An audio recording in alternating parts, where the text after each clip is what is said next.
welcome back to the Jordan 411 Sports Show. Today's guest is from North Bay, Ontario.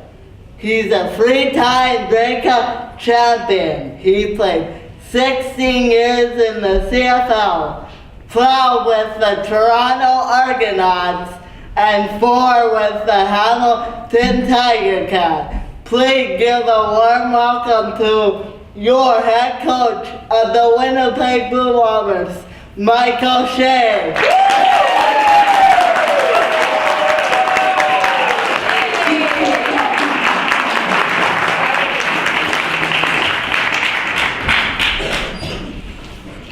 So just to warm up a bit, how was the drive over here?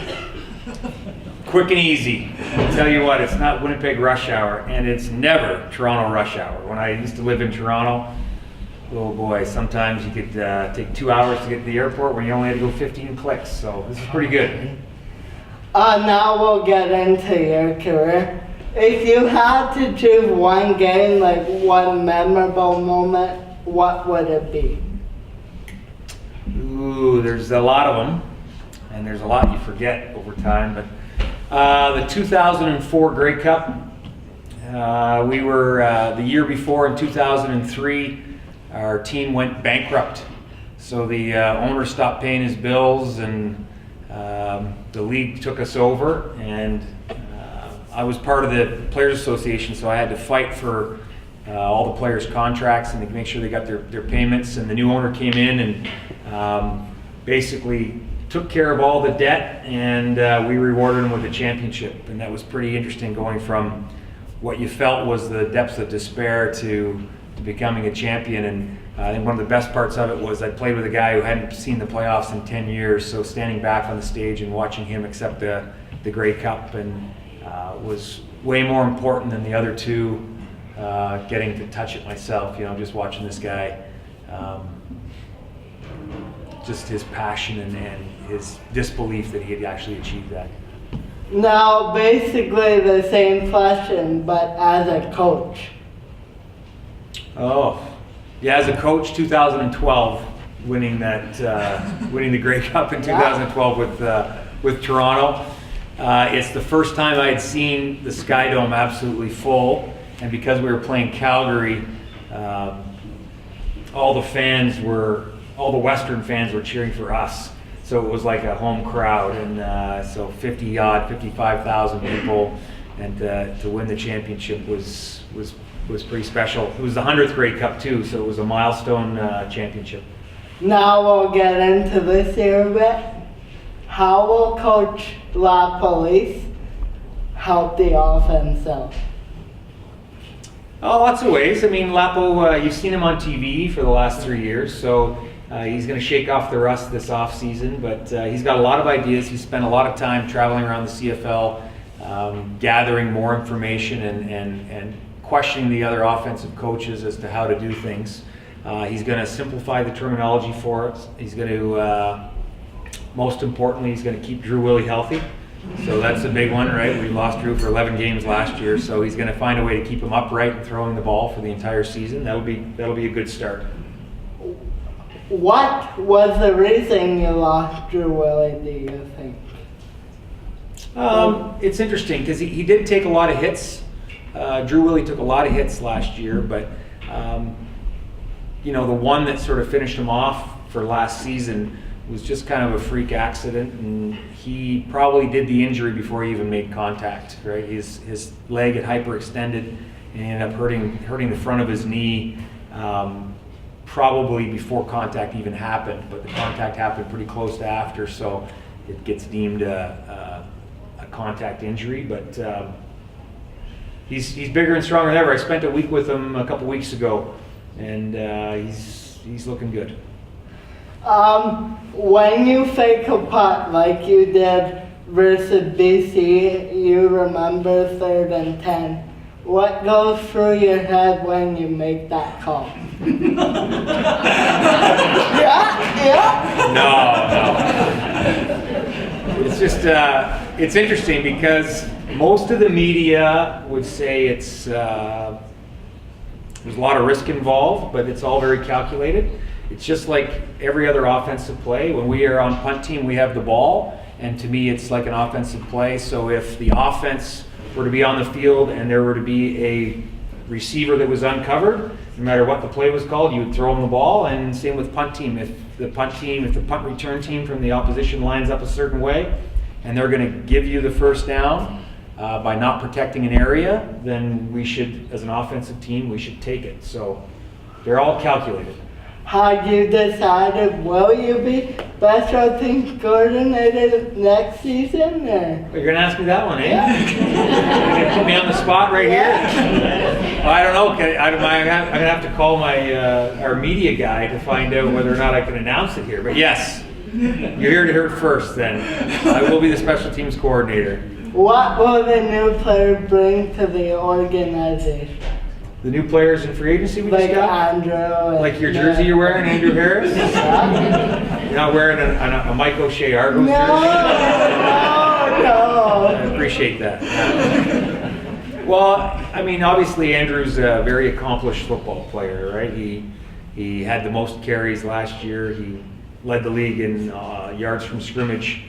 He's very durable. He's tough. He's fast. He's from Winnipeg, which I think when you're trying to sign a player, it might matter less to us, to the GM and I.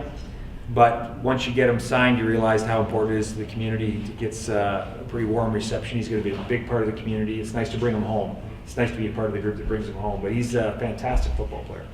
How does a CFL challenge work? Because I noticed last year, I don't know if you agree with me, but there was a few chains where I thought you could have challenged, but apparently your spotter didn't get it down in time or something.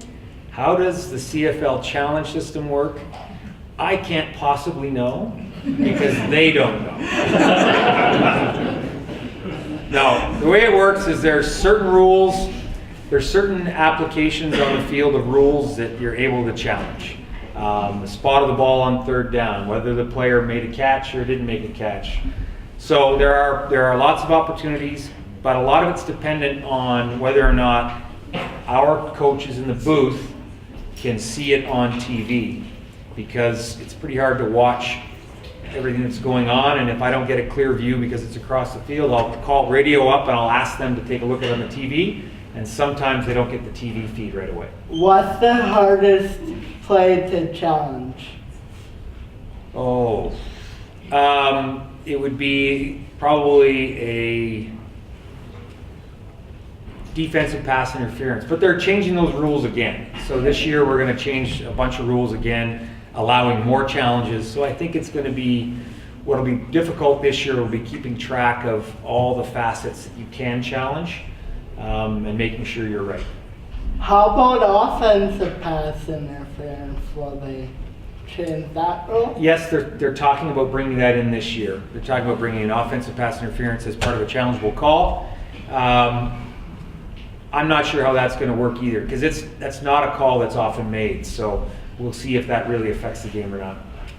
When you look at game film, what do you look for? It's a good question. What you see on TV is not anything like what we see. The game film for us comes right from the end zone on a stationary camera or right from the sideline on a stationary camera. So all the glorified pictures you see from the TV copy of the camera changing angles is nothing we look at.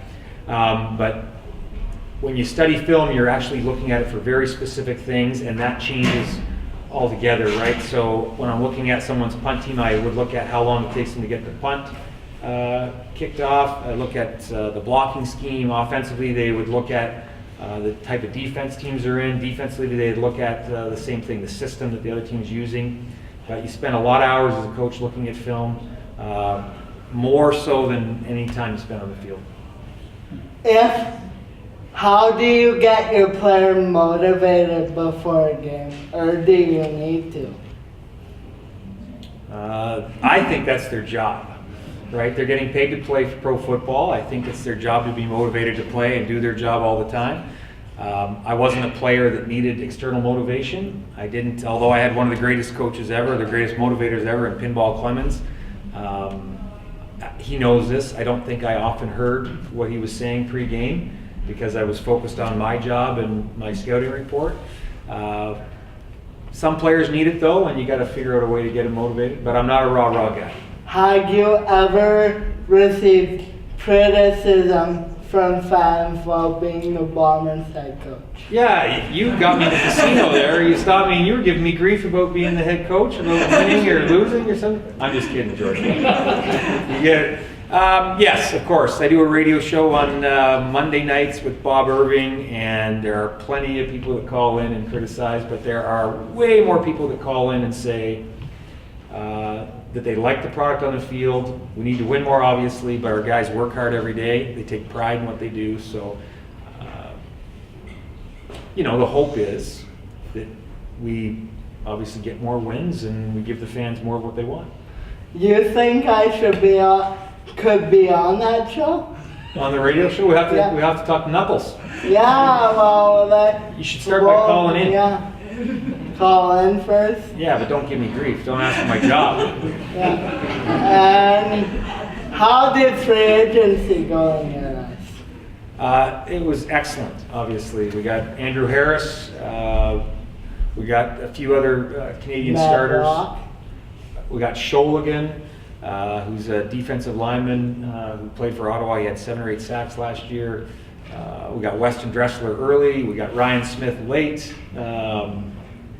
These are great signings. I think all told, we ended up with about 8 guys signed, which bodes well, obviously, for our team this year, and it makes competition a lot stiffer for training camp. I know you might not be able to say this on camera, but are you over the cap?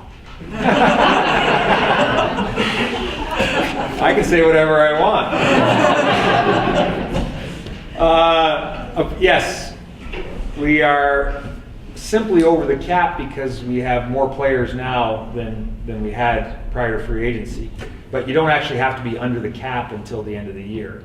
So you have all off season to actually rework your roster. And with any free agent signing, there was a plan on how to accomplish that. So it's not anything that we're worried about, and every team at this point of the year will be working like that. Will guys get released then?